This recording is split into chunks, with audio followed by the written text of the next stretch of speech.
नमस्कार सर, क्या नाम है आपका? नमस्कार, नाम मेरा चेतन चौधरी जी, कहाँ से आए हैं आप? और मैं यहाँ ग्रेटर नोएडा में ही रहता हूँ, जी, सेक्टर जैसे P3 आपने में। बताया हाँ, ग्रेटर नोएडा से रहते हैं, तो आपने देखा होगा इंडियन नोएडा एक्सपो मार्ट चल रहा है, तो कैसा लगा आपको यहाँ पे आके? नहीं, एक्सपो मार्ट में मैं जनरली जो देख रहा हूँ कि यूपी में जिस तरीके से एक्टिविटीज़ को, कल्चरल एक्टिविटीज़ को और अपना क्लॉथिंग वाले पार्ट को जिस तरीके से आगे बढ़ाया जा रहा है, तो इन सारी चीज़ों से यूपी बहुत आगे बढ़ रहा है। और ये सारी इसी तरीके से अगर ये गवर्नमेंट की तरफ से प्रोटेक्शन मिलता रहा जी।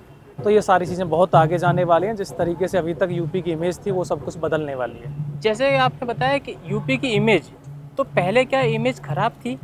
नहीं, इमेज देखो दो तरीके से था कि पहले लोग अपने इन्वेस्टमेंट की तरफ कम फोकस कर रहे थे क्योंकि बाहर इन्वेस्टमेंट में थोड़ा सा इन्वेस्टर को डर लगता था कि यहाँ पे बदमाशी गुंडागर्दी इस टाइप का हाँ ज़्यादा। जी, जी, जी। तो उन सारी चीज़ों से जैसे ही प्रोटेक्शन मिल रहा है तो लोग इन्वेस्टमेंट की तरफ बढ़ रहे हैं और उस पर फोकस कर रहे हैं। उससे ये सारी चीज़ें फिर उससे यूपी को ही बेनिफिट मिल रहा है क्योंकि सभी लोगों को रोजगार मिल रहा है। तो जैसे कि काफ़ी टाइम पहले एक सपा भी रहती थी, तो अब योगी आदित्यनाथ आ चुके हैं, यूपी के सीएम बन चुके हैं। तो उनको कैसा लगता है आपको देख के कि आने वाले टाइम में भी ये रहेंगे या फिर चेंज चाहिए आपको? नहीं, जिस तरीके से ये सरकार चल रही है तो यूपी को तो अभी सख्त ज़रूरत है इसी सरकार की, जिससे इसी तरीके का प्रोटेक्शन मिलता रहे तो ये इन्वेस्टर्स अपना पैसा लगाएं और यूपी की ग्रोथ हो आगे। यूपी की ग्रोथ हो।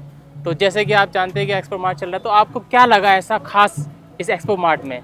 एक्सपो मार्ट में मुझे जनरली, जैसे मैं ऑटोमोबाइल सेक्टर में भी देख रहा था, तो जिस तरीके से इलेक्ट्रिक ई व्हीकल को प्रमोशन मिल रहा है, जी। क्लॉथ वाले में लोग अपने हाथ से डेकोरेट कर करके किस तरीके से आगे चीज़ों को प्रमोट कर रहे हैं, उन सारी चीज़ों में बढ़ रहे हैं। ये सारी जो ड्राफ्टिंग है, आर्टिंग है, ये सारी चीज़ें आगे बढ़ रही हैं। तो इन सारी चीज़ों की बहुत सख्त ज़रूरत है, जो लोगों का टैलेंट बाहर निकल के आ रहा है। आपने बताया ईवी को काफ़ी अच्छा से दिखाया गया है, बताया गया है। जी। तो आने वाले टाइम में क्या ईवी ही फ्यूचर रहेगा?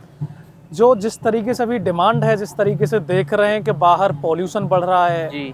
Day by day diesel petrol की कॉस्टिंग बढ़ती जा रही है। दिल्ली में OD1 चलता है। यस, तो उन सारी चीज़ों को देखते हुए तो ई व्हीकल पे और ज़्यादा प्रमोशन की तरफ फोकस करना चाहिए, जो कि अपना ई व्हीकल की तरफ सारे लोग अपना फोकस करें और उसी पर शिफ्ट हों।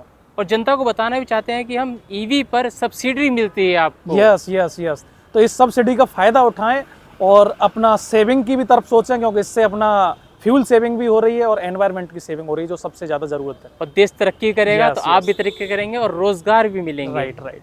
चलिए, थैंक यू सर। थैंक